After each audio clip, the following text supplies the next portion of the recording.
Hey guys, how are you? Uncle Dan here, Dan Malloy. I am the president and CEO of Malloy Sales Development Group, and I've been studying language and communication for 40 years, longer than that, actually. Time flies when you're having fun. And today, this is the part of an 8-week course that we titled The Source of Personal Power and How to Maximize It.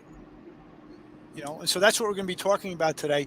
So what I want to do first, this is the second class, so I want to do a little recap on what we discussed the first time around as we begin. So some housekeeping to get started. I've got Magdalena, who's the producer of the show. She's behind the scenes, and she's going to be looking and watching. If anybody has any questions, any thoughts, observations, please feel free to use the chat program, and you can leave stuff for us right under chat comments. All right, so that's cool.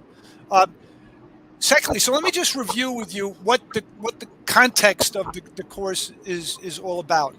This is an 8-week program on study and reflection and learning new practices. And my intent is that we all discover the source of our personal power or on the planet. I lead lots of training classes all over the country. I always ask, if we're in a classroom environment, I always ask this question as we begin. I say this: who here in the room, by show of hands, wants to lead a powerful, fulfilled, satisfied, productive, energetic life? Who wants to do that? Everybody's hand always goes up. Then I ask the follow-up question: in your life as a human being, as an adolescent, say, when you're 12, 13 years old, did anybody ever come to you and say, Sally or Johnny, whatever your name is, right? In order for you to lead a productive, fulfilled, satisfied life as a powerful human being, this is exactly what you need to know. And 99.9% of the time, people say no. Nobody ever had that discussion with them. Okay. And same thing with me. They didn't have that with me when I was a kid. But I learned and studied. I had some great teachers. Right.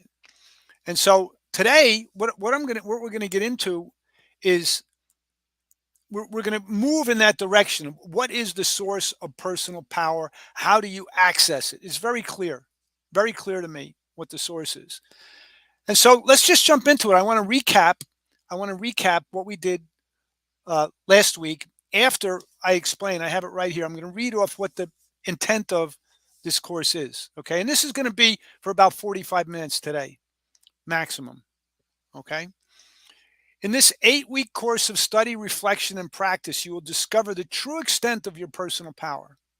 And I'll look you all right in the eye and say you have unlimited power to do and accomplish whatever you want to accomplish. Right? Absolutely. I'm certain about that. I'm going to show you the source of it, how to access it whenever you want. That's my commitment. You will be able to use your power effectively in all areas of your life: personal, work, career, family, community, wherever you want. You'll be more productive on the job and generally get more done in life. You will achieve personal goals such as quitting smoking, quitting drinking, getting in better shape, right? You want to run a marathon. Yes, that has to do with personal power. You want to lose weight. You want to start your own company. Whatever you set as your goal, personal power is at the source of it. You will learn to design and create the future you want for yourself, your family, your company, your children, all of it. You will learn how to create powerful, trusting relationships in all areas of your life. You will learn how to communicate effectively in any situation, right? And you will learn how to live an exciting, stress-free, productive, powerful life, all right? The structure of the course, 8 weeks, 8-week course. And so what I want everybody to do is where's my book? Well, what I want you to do is get a book. I call it the magic book, but just get a notebook. You need to have a notebook and start to write. I have another book. I misplaced it somewhere here on my desk. But This is a daily book. I have another book which is a magic book. It's called a Moleskin, and it's just it's a notebook, a nice looking notebook that you use to write down your notes and observations and everything. Because communication, and this is what we're going to get into today. Communication. What are all the sources of communication? That's what we're going to look at today. But I want to recap what we went over uh, the last class we had. All right. So I'm going to share my screen here for a second. Share screen. First thing I want to do is just show you my new website.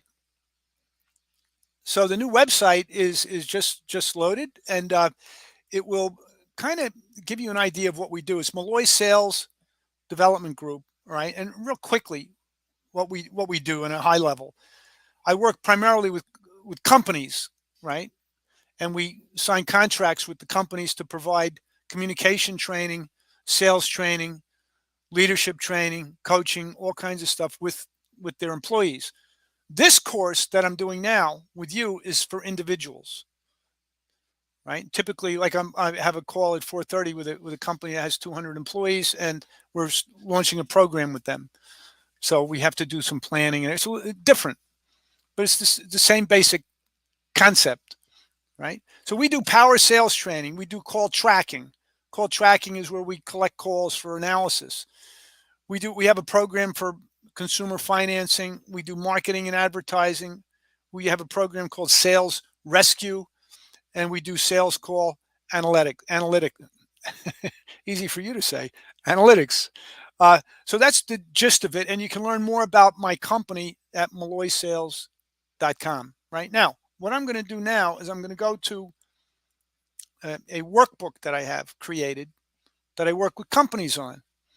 Right. And so this is beginning the recap. I'm going to do like a 10-minute recap, and then we'll get into what we're doing today.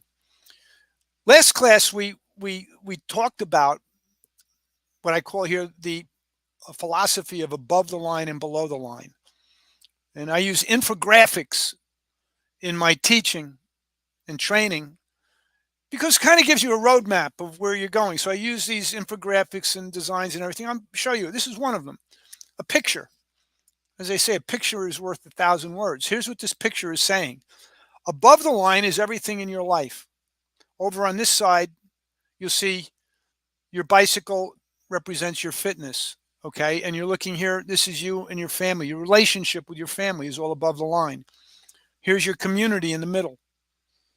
Your community, all the people in your community, the buildings, everything is above the line. Over here is your business, what kind of business you're in. Here's your place you go to work. Here's your employees. How you measure your business, is we study P&Ls and KPIs and financials, and all this is above the line. Okay. Now, what does this mean? Every result in your life, nothing left out, is above the line. What's below the line, Dan? Below the line is the foundation, the boiler room, the gasoline, the fuel. Everything above the line is generated by how you communicate, language and communication. There's nothing left out. There's only a couple of things left out. I'll just explain it real quickly like this. We'll get to it. Here's what's not included above the line, but exists above the line. It's hard. Let me explain it like this. You, as a human being, here you are. You exist above the line, but your body is a machine. It's an automatic machine for what? Survival. You are on the planet. Your mission of your body, the machinery, is to survive. That means your heart rate, blood pressure, temperature control, nervous system, sight, smell, taste, hearing, all that kind of stuff that operates automatically. You don't control much of it. I mean, your heart beats until the day you die. You breathe until the day you die, right? Boom. It's automatic. That exists above the line, but we don't control it that much. We really don't. Your nervous system, you don't really control your nervous. Sight, smell, taste, hearing is on. It's on all the time for what, again, for what purpose? Survival. That's it, right? So it's important to see this and to just reflect on it a little bit, that the only moves that a human being has when they wake up in the morning, everybody on the planet is equal, meaning that at first light, you open your eyes, you roll out of bed. All you can do as a human being to create all these results up here above the line, all you can do is communicate and move your body. Those are the only two moves we have as human beings. In that sense, we are all 100% equal. The difference is what separates us all is the types of conversations we have up here in our head and the types of conversations we have, the topics we communicate about with other people. And I'll give you this hint as we begin. The source of personal power is tied directly to how you communicate, and more specifically with some moves in language, which I'm going to share with you. That's my mission here. And I know that they don't teach this stuff in school. I was very fortunate to have been taught many, many, many years ago when I was 30. I just turned 71. I'll be 71 in April. I love doing this kind of work. I had a call. I'll tell you why I love doing this work. I got a call from a client a few days ago, last Thursday, as a matter of fact. His name is Les McClay. I worked with him for about 10 years with his company. I helped him grow his company, and he sold his company for a lot of money. And he called me just to say hello. I hadn't spoken with him in about a year. And he said to me, Dan, he goes, we're talking for about 20 minutes. At the end of the call, he says, Dan, he looks me in the eye and he goes, you changed our lives. You changed our lives. And so one of my missions in life, and I've known this for a long time, is to help people learn, understand, get under the covers of what communication really is, and how to design conversations, how to develop communication skills that enable you to produce and create whatever you want to create. He took what I taught him in his business and he blew up his business in a good way. I mean, he grew it dramatically to the point where he sold it for many millions of dollars. And now he and his brother are retired and they've got money in the bank, and it's nice. And so I appreciate that he was able to get something from me, and this has to do a lot with what I want to talk about today. But I have one other piece I want to get into in terms of review. Here's another infographic that we discussed in great detail last class, right? I call this the 3 layers of communication. One of the things I do, as I showed you on the company side of things, we analyze conversations. I've analyzed more than 1 million business conversations. True.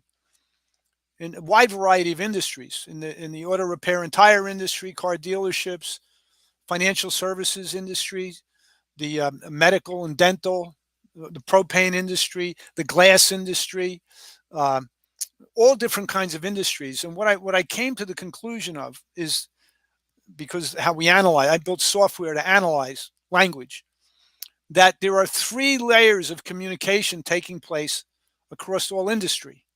It's the same. It didn't matter if you're in the dental industry or you're a car dealership, or you're in financial services or you're in the propane industry. The same 3 layers of communication taking place. Okay, so now I want to share what they are, and I have them here on the screen. The first layer I call is automatic communication, and this is very important to see because, as I mentioned before, human beings are machines. We are wired for survival. That means much of the communication, our bodies are wired for survival, but the aha moment for me, the great realization for me, was that much of our communication is fully automatic for survival. So we say the same things today. When you wake up in the morning, you see your spouse, you see your kids, you get to work, you see your coworkers, you're out, you're doing it. You communicate the same way that you always communicate. Why? Because it kept you alive. It's kept you alive for 20, 30, 40, 50, 60 years, 70 years. So why should I change? We call that automatic communication. No thought. You wake up, you give your wife a kiss, the phone rings, you say hello a particular way. You run into your buddy, you slap five, whatever it is, the communication is automatic, no thought involved, no reflection. The second layer of communication that I observed, I call information and data. And this was a big aha moment for me because what I could hear in analyzing a million business conversations, what I could, because I have the recordings too. What we can hear and what we analyze and measure is that much of the automatic conversations in business, in life, center around information and data. And I went, of course, it makes perfect sense to me why it's like that. Because you and me were born into the information age. I was born at the beginning of it. My first computer class was 1969. I studied Fortran and BASIC at Manhattan College in New York City, in the Bronx. The beginning of my foray into data and information and computing and everything. But since then, it's been 50 some odd years of getting the latest software, getting the next computer, getting the next hardware, the next version of Windows, a Pentium. If you remember the Pentiums, what were they? 256, 356. No, what was it? 286, 386, 486. They're all different types of models of computers and everything. Then the internet comes along in the 80s, right? Actually, invented in the late 70s, but really came on in the late 80s, and was getting the fastest computer. Why? To process information. Well, because we needed fast computers and we need a lot of bandwidth these days to process information. Okay, that's one of the keys. That's the second layer. So what you can observe going forward, and I invite you to do this, is to observe. Watch what people communicate about. And for the most part, they're stuck in this second layer here. So there's a loop that's created. People talk about information and data and statistics and technology and technical specifications and all that all day long.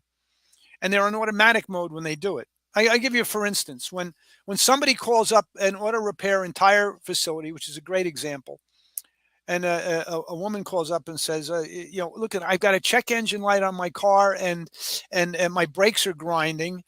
How much? So all of those topics for conversation. I got a check engine light, my brakes are grinding, and how much does it cost? Are all information related types of things. So the service advisor, who's on automatic mode, don't forget the customer and the service advisor on automatic mode. It doesn't matter if you're calling a dental office or the bank, financial institution, whatever. They're on automatic mode. Trust me. Right? And so they start answering questions on automatic mode. Well, it could be this, it might be that. And then you hear them typing and they're looking up information. They exchange information with the customer.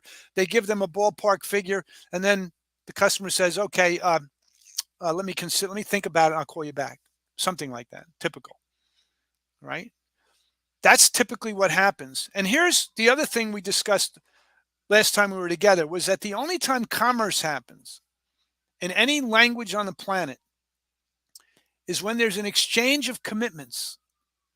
That's the only time that money shows up in any company on the planet, is when there's an exchange of commitments.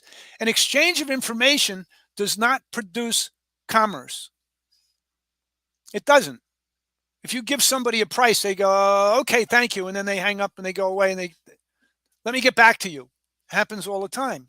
And those of you that might be in sales, that are in sales, know what I'm talking about. Giving technical information. You hope your information is really great and that it motivates the customer to say, yes, I want to buy from you.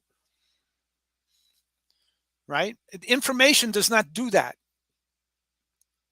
It doesn't do it. The only thing that produces commerce is when there's an exchange of commitments. And I've proven this many, many, many times.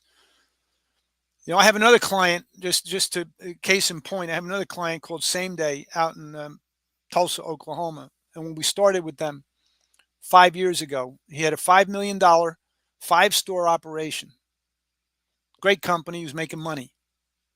Today, 4.5 years after working my program to a T, he's got a $14 million company. It all had to do with language. And here's the key. The commitment piece is the most important piece.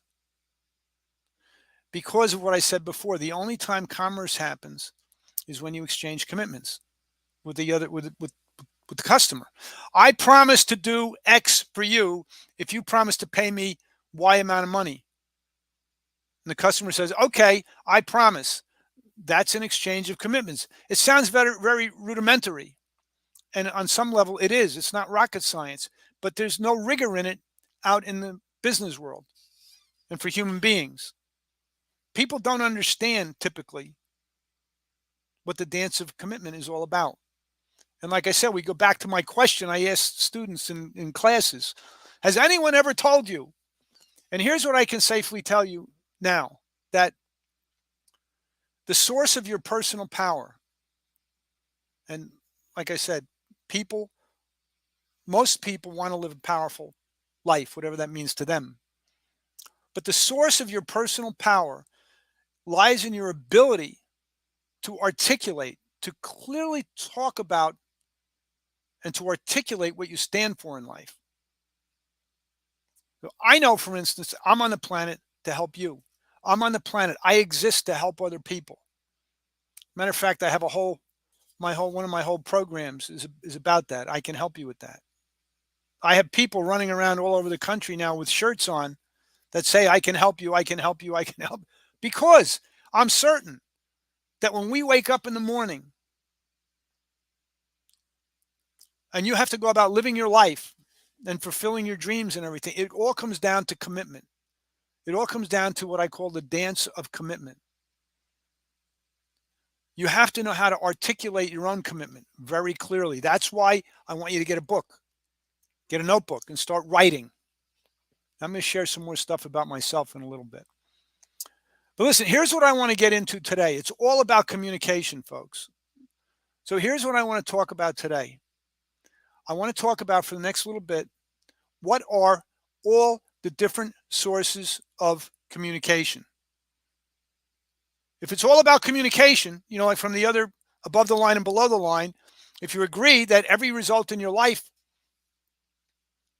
is tied to how you communicate, well, there's a couple of questions. Hey, what are all the different forms of communication that we have to deal with? Right? And what does it mean to communicate effectively? What does that mean? Right? So let's look. And by the way, anybody, you can chat whenever you want. Magdalena, I call her Maja for short. Maja. She's going to be observing and watching the chat program, the chat room, and if we have anybody has any questions, whatever, be more than happy to answer them. So now, what are all the different forms of communication that we deal with every day, right? And so some of the obvious ones are speaking. We have to speak, right? In order to, in some way, typing, texting, streaming like this. Lots of streaming going on, taking pictures, sending them to people, right? Using your smartphone or whatever phone you want to use. Another form of communication is listening, not hearing. Remember, hearing is a part of that automatic nature of human beings. Hearing happens automatically. You can't control it. It happens at night, even when you're sleeping. I mean, the machinery is on all the time, 24/7. Even when you're sleeping, you're just in, you're in, you place everything on hold, but there's some noise outside or in the house or whatever, you still hear it. Why? For survival purposes, right? So listening is different. I call it generous listening. And I can describe how you do generous listening like this. When somebody is speaking with you, first of all, you want to look at them right in the eye. Just you want to be with them in such a way that you're really focused. And as they're speaking, you're going to watch your mind is going to wander. Oh, I got a fishing trip coming. Oh, I got to go for a run later. Oh, I got to go to the shoe store. I got to go to the grocery store. I got to do this. I got to call a bank, whatever. All these conversations, because like I said, remember, the body, the nervous system, the mind, everything is on full blown automatic. So it's going all the time. So it's going to require for you to listen in what I call generously, for you to listen generously. You have to bring some intentionality to it. That's why I call it generous listening. It's a gift. It's a gift that you give other people. And just by listening to other people intently, you can learn things about them that they're not saying. So listen, you'll learn about what they're committed to. Very important to learn how to do generous listening. And we're going to do an actual exercise in that. Not today, but we will do a generous listening exercise in one of the classes. I forget which one it's in, but we will be doing that. Okay. All right. So let's just recap the way we communicate, right? We move our bodies. Everything communicates. I'll share this little thing that happened to me on Sunday, actually. I'm a runner. And I was going for a run, and I'm in towards coming up. I got 1 mile to go, and I'm going up this giant hill, and I noticed this guy coming up behind me rather quickly on one of those motorized scooters. It's illegal. It's illegal to be on the sidewalk with a motorized scooter or a motorized bicycle or anything like that. They're the bane of my existence as a runner because I run a lot on sidewalks around here. I live in the city. So I'm running a lot on sidewalks or right next to the sidewalk. And these people drive like maniacs on the sidewalk and everything. So I turned around and I confronted the guy. Not like I wasn't like ready to fight him, but that's what he thought. So I was standing there and I guess my body posture was like, okay, dude, get off the sidewalk. That's what I was thinking. And I said to him nicely, I said, listen, I said, it's illegal to ride on the sidewalk. Why don't you ride in the street? And he looked at me and just said, are you going to fight me? And I I hadn't anticipated fighting him, but he looked at me, and apparently my body language is like, enough. I've had enough of this BS with these motorized, scooters and skateboards and bicycles and everything on the sidewalk. So he interpreted correctly that I was serious and I wanted him off the sidewalk. Well, he didn't get off the sidewalk, and he said, "Listen, old man, I'm not going to fight you." I said, "All right, whatever. Have a nice life." But the point was, he picked out he could interpret that I was upset that he's riding his bike at 20 miles an hour on the sidewalk. And so everything communicates. That's the point to this. Everything communicates. Your body language, obviously how you speak, how you look at people, hand gestures, your energy. If I come on if I come on a class like this and I'm like low energy, it's not going to work. Energy, when you're communicating with your voice, I want to share something else about communication, is this. As I'm speaking with you right now, I'm generating sound waves and communication out of from my vocal cords, goes into the microphone, goes through the internet, comes out into your speakers, enters your ears. It hits the hammer and anvil, and the little, what they call the little cilia inside your ear start to vibrate, produces electrical and chemical impulses that hit your nervous system through I forget what they call it. It's the auditory nerve or something like that, right? And it goes to your nervous system into your brain where you interpret what I'm saying. The fact that it happens that I'm producing chemical and electrical impulses in your body right now as I'm communicating, as you're listening, I am literally altering and changing you. This is why communication and having a model for effective communication and being conscious about how you're communicating is really, really, really important. Being a reflective communicator. Not just blurting out. We all do it occasionally. We can't help it because we're machines. You get reactivated and say, like, off the sidewalk. I didn't think much about it. I just said, I don't want you on the sidewalk. So you got to be careful of that kind of stuff. But communication is a full body experience all the time. And you change people. As you communicate with them, you physically, literally are changing them. In this way, we're all connected. As you watch TV and you watch the movies, and you watch the news and you're changing yourself. You're allowing them to change you. True. That's how it happens. That's how we build customs and habits and everything. So, one of the challenges that we have as human beings is to reprogram the machine. If you want to change your life, you have to reprogram the machine, right? And how do you do that? Well, you have to have good communication skills. You have to be able to speak well. You have to be able to articulate your commitment and ask the right questions, make the right assertions. I'm going to show you some of these speech acts in a second. But again, I'm getting wandering off here a little bit, but I want to just say that today, this second class is about what are the different forms of communication, right? How many of them are there that we have access to? There's a lot. Self communication, probably the most important, to be able to design conversations for yourself, design the future in language, right? So, self conversations, listening, speaking, obviously any form of communication from the telephone to typing emails, sending text messages, sending video, watching podcasts or things like this. All of it, rolled up or all the different forms of communication. Now, what's the model? What's the model for effective communication? What does that mean? I'm going to show that to you in a second here, folks.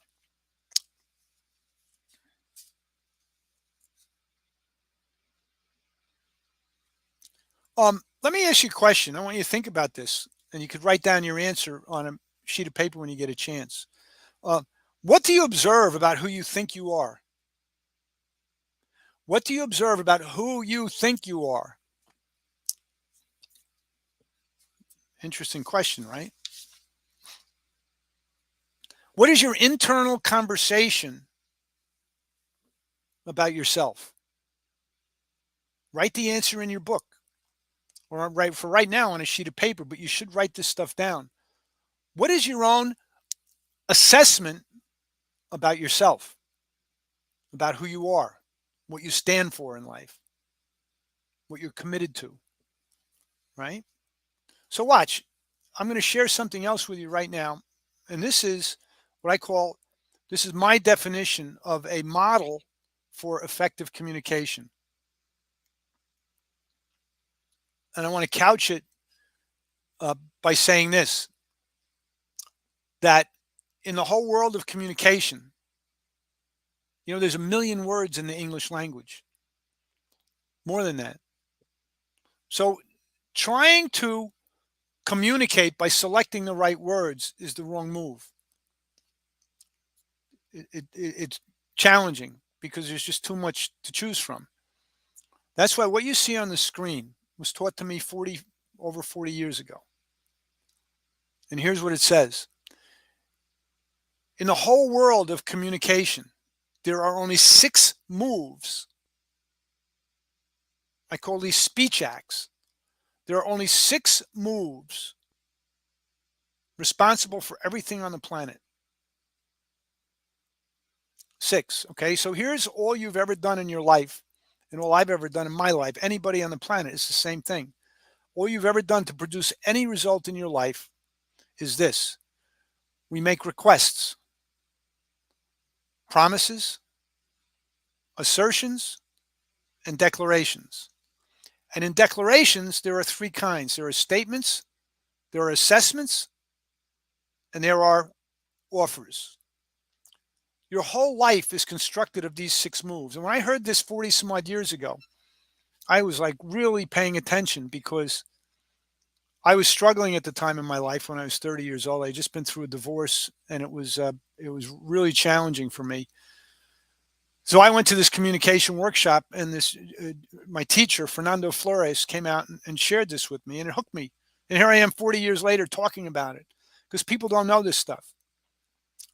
So we weave these 6 moves of 6 speech acts into a model for effective communication.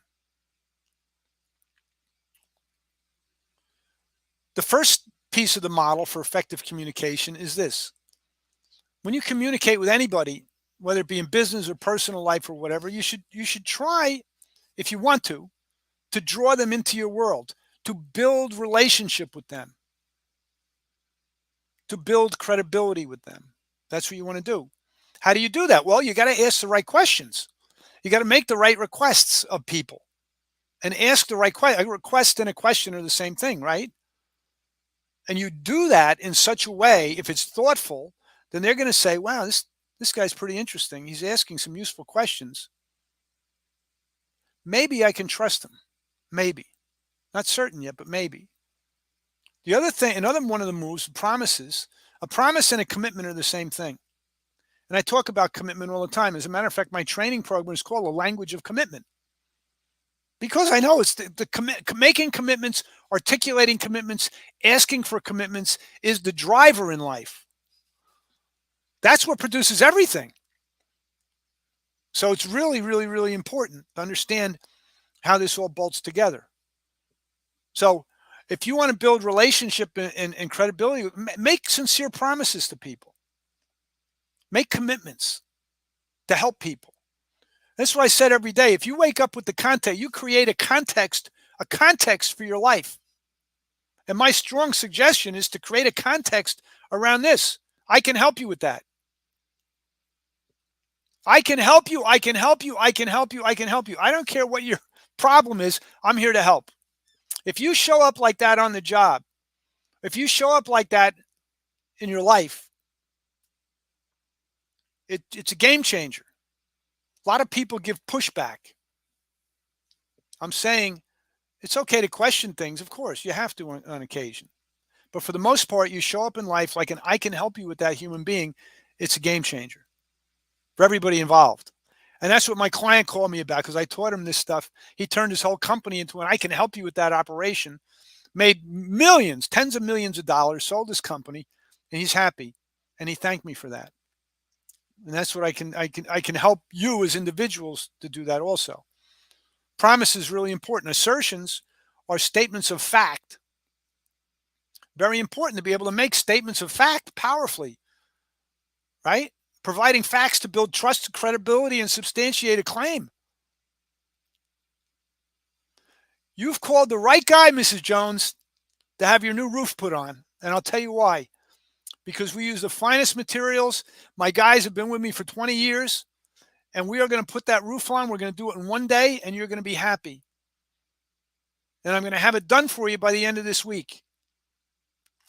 But the fact that I have all these guys, they've been with me for 20 years, those are all assertions, statements of fact that I could back up in a court of law if I had to.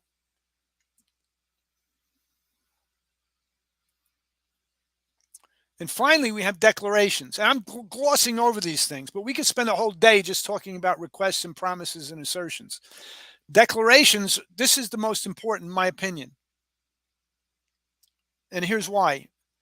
Declarations are used, everybody knows the word, of course, a Declaration of Independence. What do declarations do? Declarations invent the future. How often? 100% of the time. Declarations invent the future. That's why you have to get really, really, really, really good at making declarations, statements. I'm going to run a marathon on November 4th. Right, so here's how you turn a declaration into a commitment. Very important. I'm going to run a marathon as a declaration. That invents a future that has me kind of set up. I'm moving in that direction to run a marathon. The minute I include a time element, November 4th, I'm going to run the New York City Marathon on November 4th. That's a commitment. It's simple concept. But like I said, in the million conversations I've analyzed, million plus with companies, people are not skilled at making commitments. Now I'll explain why. I know the answer why they're not, and why people avoid making commitments typically. Right? We're going to get to that. But statements, or we make statements like that all day long. I'm going to go for lunch now. That's a commitment. Now means I'm going now. I'm going to go for lunch is a declaration. I'm going to buy a new house, declaration. I'm going to get Go to the dentist, declaration. I'm going to get married, declaration. I want to marry you, declaration. Declarations are really important.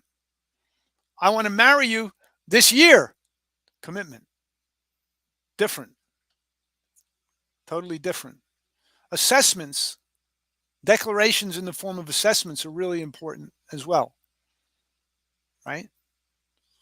So I'll give you an example of how that works. Say you run a company, or you're a manager in a company, and you're talking about a new hire, and you're in a management meeting with your company, and somebody says, hey Dan, how's that new hire? The guy you just hired for XYZ position.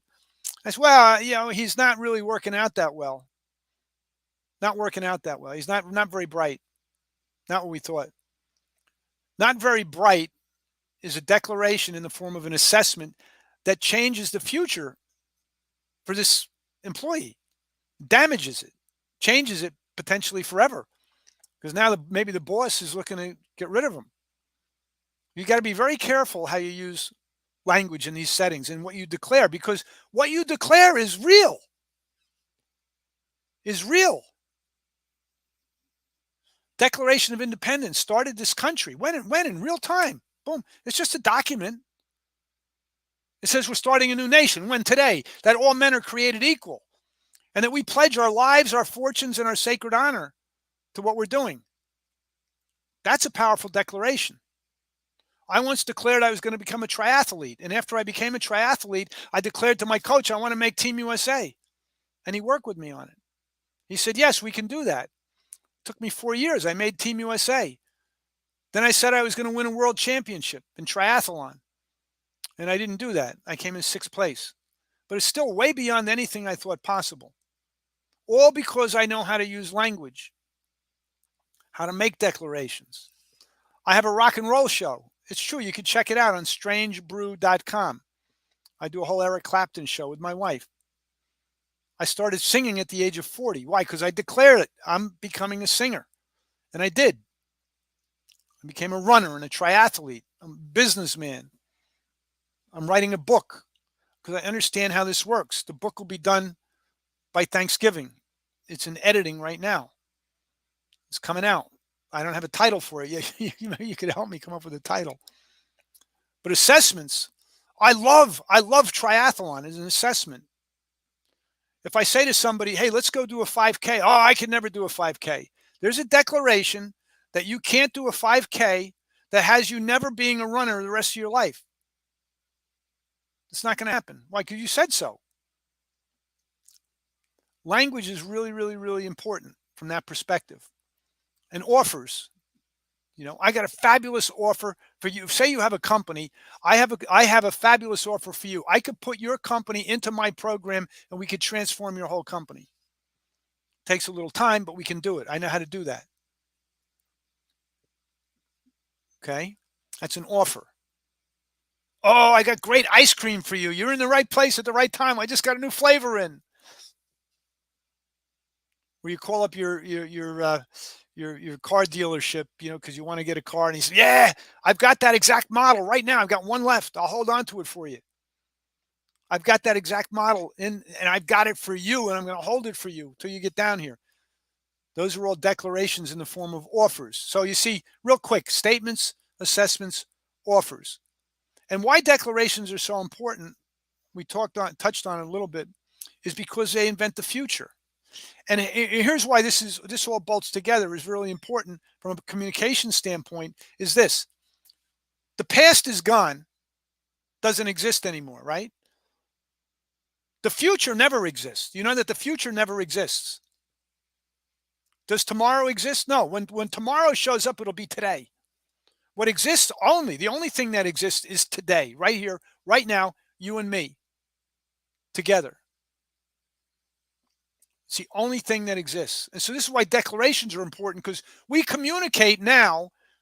We communicate with all those forms of communication that I mentioned. We communicate now to invent a future for ourselves and for other people. Now, I want to digress a little bit here, and this is going to go over a little bit. It's 2:44, but I want to go over. a little bit right now because I want to talk about Ukraine for a minute. I want to talk about Vladimir Putin. And I want to show you I think this is a really good illustration about communication. I wake up in the morning, and I know a lot of you do too. And I'm like this. I'm here to help. I'm here to help my wife. I always give her a big kiss and I say, yeah, we're going to have a great day today. What do you need from me? I just made a commitment to her to take care of her because I need to help her. She's having a girlfriend come over, so I have to help clean up around the house, right? So she already said that. But I make commitments like that to help all the time. I can help you. I can help you. I can help you. I can help you. And her face lights up all the time when I tell her that. She knows I don't want to do it. If she asks me something, right, that's challenging and she doesn't want to do it. She said, and I said, look at her. I go, Doreen, I would love to help you. I'm nothing on the planet I would love to help you with than doing that right now. And she cracks up, and we just have fun with it. We just have fun with it, you know. So this is why, and it helps to create a future that's stress-free. So this is why declarations and making commitments about the future are so important, and being able to articulate them clearly. Really important. So here's the model for effective communication. Then I'm going to digress and talk about Putin for a minute.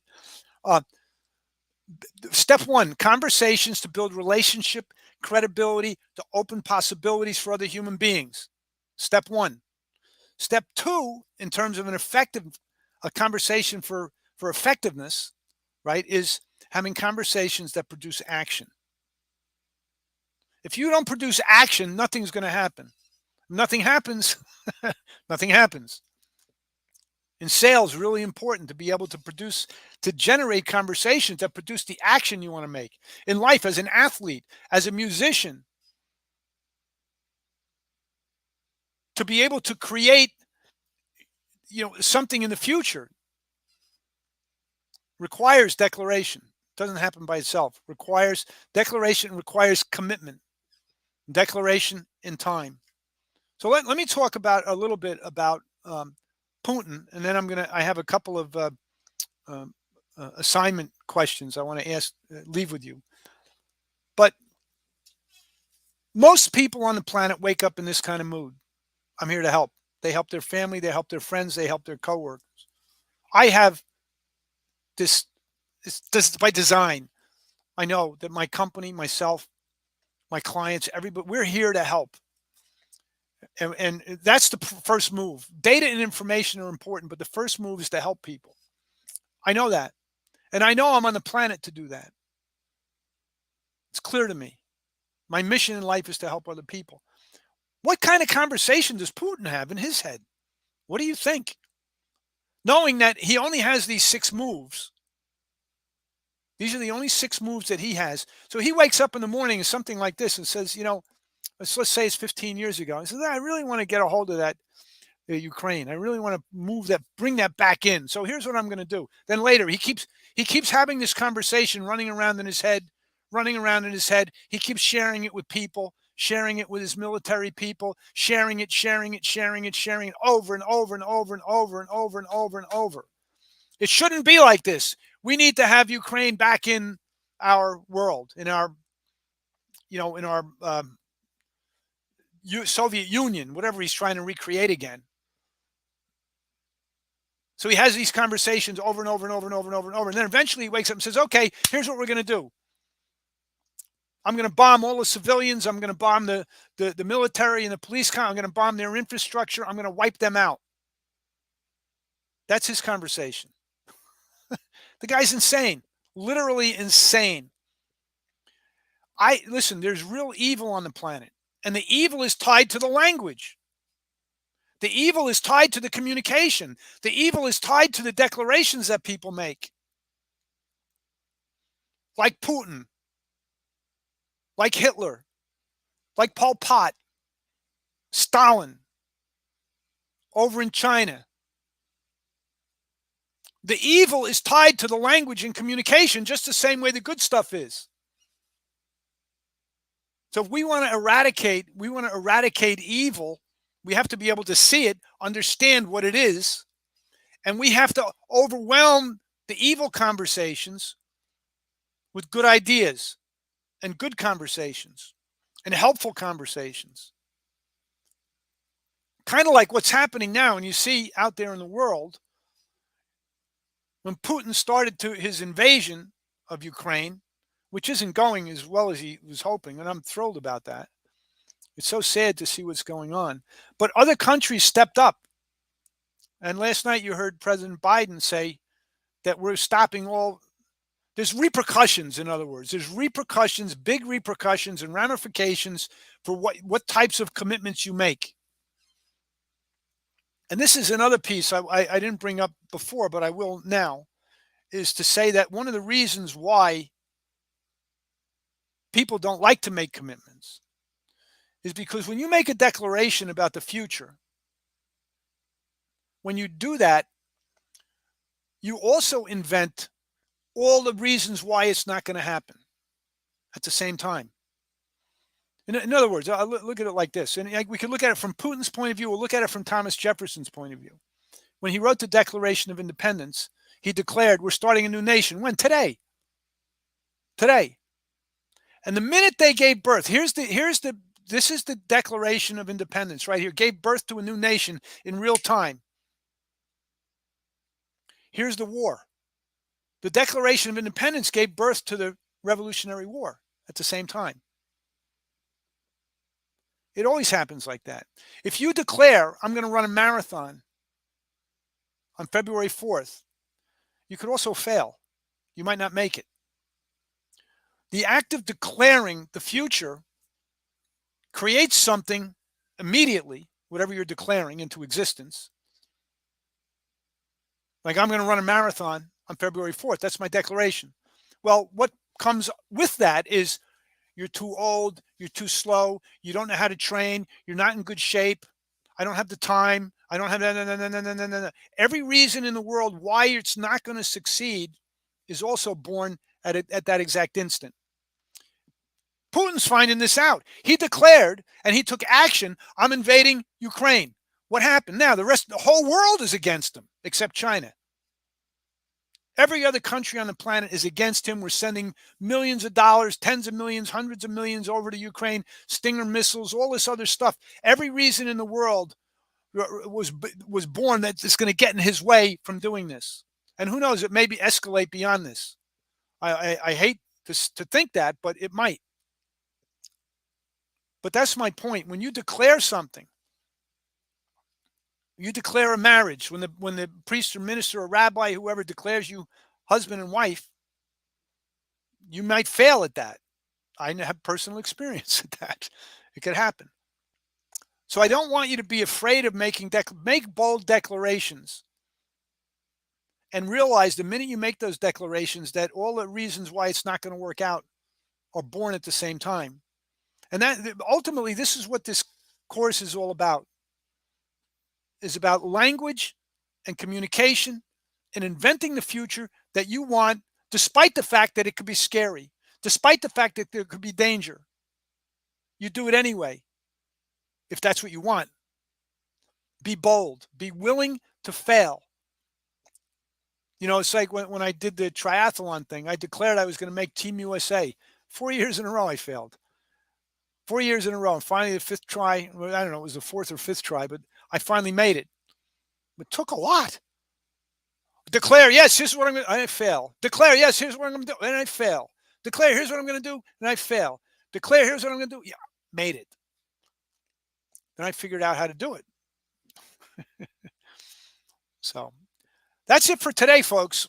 I want to ask a couple of questions for you to write down in your notebooks. Again, we're back to what I said earlier. What do you observe about who you think you are? Remember, who you are is a set of conversations. You're a machine. You're a biological, physical, electrical, chemical machine. That's what you are physically, built for survival. Why you're on the planet? And what do you think of yourself? The assessment, that's a declaration in the form of an assessment. Anyway, I'm going to wrap it up right now. And I want to thank everybody for being here. If you have any questions, you can reach out to me at malloysales.com. My email address, phone number, everything is over there. And we'll be back here again next Wednesday at 2 o'clock. And the third session, I'll give you a little module 3. Well, here we're going to talk a lot more about personal power next week. Okay. And I really want you to get in touch with your own personal power. Of course, that's the title of the course, how to access it, etc. So here we are. I'm coming up on 55 minutes. And I appreciate those of you that are here. And I look forward to seeing you next week. Thank you, guys.